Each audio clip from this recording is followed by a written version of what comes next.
how good is memory anyway? Well, let's find out. Let's go ahead and let's take an item that everyone has seen every single day of their entire lives. Let's take a penny. When somebody's asked to draw a penny, this is the type of thing they come up with. This one's my favorite right there. Looks like Mario. I mean, we laugh at them because they got it so wrong, but how many of us could do any better? I tell you what, who here can tell me which of these is the real U.S. penny? Just shout it out, whatever one you think it is. Which one's the U.S. penny? J, no. K, no. N, no. H, nope. I, nope. M, nope. N, no. L, nope. Oh, I finally heard the right one. It's A, right there. But see, here's the problem, is the way the brain groups information is not as reliable for this type of test, because we remember clusters of information. For example, we remember that it says 1 cent on the penny, but we don't remember the fact that that's on the back of the penny, not on the front. So in fact, we're going to try something very interesting. This is without a doubt my favorite part of this entire experience. Does everyone have a piece of index card and a pencil? We need everyone to get one of each. Excellent. Okay, will you guys help distribute all this stuff? We need to get this stuff out here lickety-split. And then I tell you what, if you don't have an index card, use the sheet of paper that you got. If you didn't get a sheet of paper, we're going to pass those back. We're going to try to get everyone. Just grab something, scratch paper to use. Go ahead and spread those out. What we're going to do an experiment here. We're going to do a memory test. All right? I'm going to show you a list of words. I'm going to show them, and I'm going to read them to you. Okay? And as soon as we're done, you're going to have 1 minute to write down as many of those words as you can possibly remember. All right, now don't cheat. Don't start. Keep an eye on your neighbor. Make sure they're not cheating. But we're going to write down as many of these as we can remember. We'll take about 10 more seconds for everyone to get some paper and everything ready. All right, here we go. The words are sour, nice, candy, honey, sugar, soda, bitter, chocolate, good, heart, taste, cake, tooth, tart, pie. You got 1 minute to write down as many of those as you can possibly remember.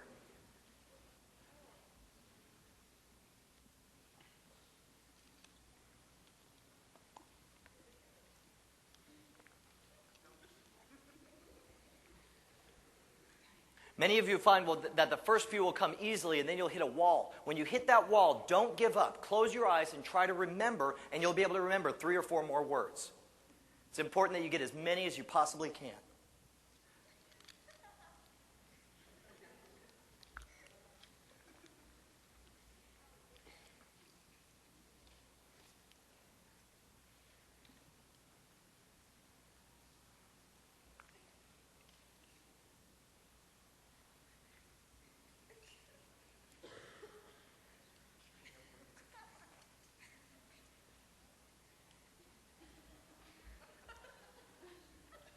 All right, time's up.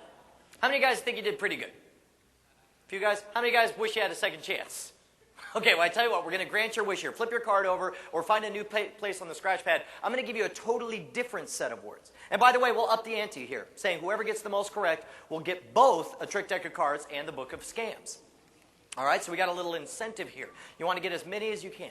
All right, the second set, don't cheat here. The words are mad, wrath, fear, happy, hate, fight, rage, hatred, temper, mean, fury, calm, ire, emotion, and rage. You got 1 minute.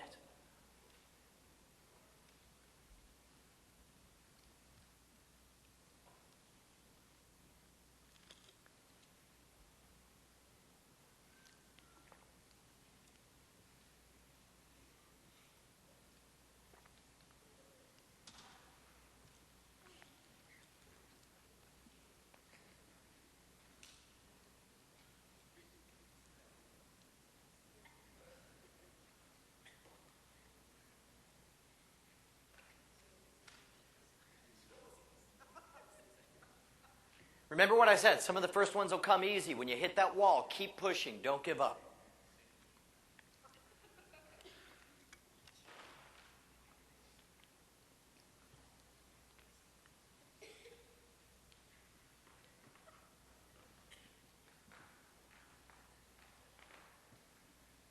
All right, time's up, time's up. All right, pencils down.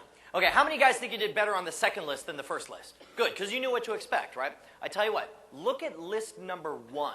Look at list number 1. Raise your hand if you got the word sweet on list number 1. Hands in the air. Look at almost all of you. Excellent. Now look at list number 2. Raise your hand if you got the word anger or angry on list number 2. Good, almost all of you again. If you raised your hand either time, you have experienced a false memory because neither of those words were on either of these 2 lists.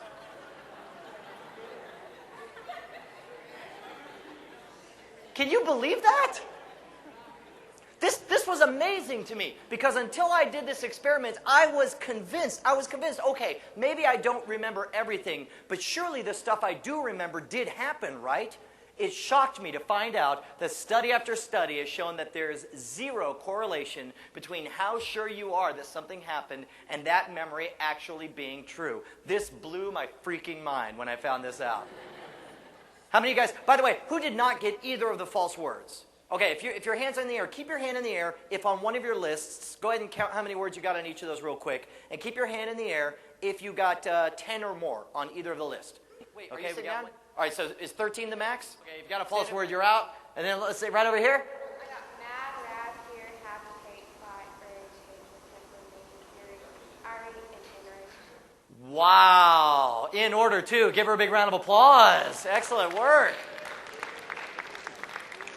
Now look at that. Now this is amazing. In a group this huge, it's actually statistically probable that you'll run into someone with a very good memory, but by and large, it's very easy to get our memories tricked. Go ahead and give her both the trick deck and the book. And by the way, I wish I had time to tell all you these stories. I got tons of stories about how bad memory is. I only have time to tell 1 or 2 of them. Let me tell this one right here. Back in 1956, there was a huge air show disaster at an air show in England. A de Havilland 110 fighter jet was doing a supersonic maneuver when it broke apart in midair. It was witnessed. It actually killed a dozen people. It was witnessed by 100,000 viewers. Now keep in mind, these weren't people who were just hanging out. These were avid aviation enthusiasts who came out to the air show to watch this. They were all watching this while it happened. It was a huge deal. They wanted to know what happened. They had some evidence. They had the wreckage. They had some photos. And they asked the people out there who saw the show to write in testimonials of what happened. The results were astounding. They got a few thousand responses. And of the 100,000 people who watched it and the thousands of testimonials they got, fewer than 6 gave results that were consistent with the evidence that they had. That's how bad the memory of people is. People were giving details that didn't happen. Furthermore, we know that we can plant false memories in people's minds intentionally. For example, Elizabeth Loftus is one of the nation's foremost memory experts. She did an experiment with one of her undergraduates. He had a younger brother who was 14 years old named Chris. And he had Chris, he said, okay, Chris, here are 4 stories from your past. Now, 3 of them were actual stories from Chris's past. One was a made-up story that never happened to Chris about being lost at the mall at age 5. He says, do me a favor. For the next 2 weeks, whenever you remember something about one of these events, write it down for me, okay? 2 weeks later, they got Chris back and they said, Chris, I want you to rate each of these 4 memories for clarity. He gave the false memory, the one that never happened to him, the second highest rating, 8 out of 11. Then they came clean. They said, well, Chris, actually, one of these never happened to you. Will you pick the one that never happened? He picked a real memory as being fake rather than believe he was never lost at the mall at age 5. So keep in mind, especially when it comes to UFOs, we got photos that may or may not be fake, and we got stories that, in my mind, can way too easily be manufactured and talk to yourself. Any questions about UFO or memory? Excellent.